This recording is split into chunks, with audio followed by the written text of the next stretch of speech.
Kim Chu, bagay raw maging Avelino, ang apelyido.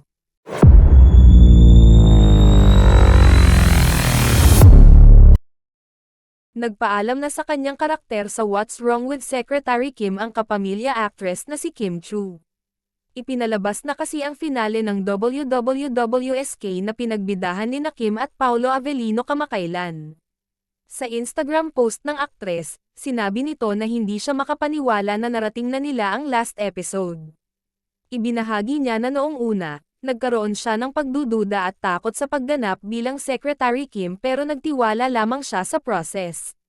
Sa huli nagpasalamat si Kim sa mga nakasama niya sa project. Samantala, nagtrending sa X, formerly Twitter, nitong June 14 ang Avellino. Pinupush ng mga Kim Pao Faney na maging Avellino na ang surname ni Kim para iwas daw sa maling spelling. Matatandaang madalas magkamali ang ilan sa spelling ng Cho ni Kim. Narito ang say nila, Chanite Princess no more, she's now Queen Chu, or should I say Queen Avellino, para iwas wrong spelling. Pakipalitan na yung apelyido ni Kimi, hirap na taong bayan sa spelling ng Chu. Hahaha, palitan na ng Avellino yan.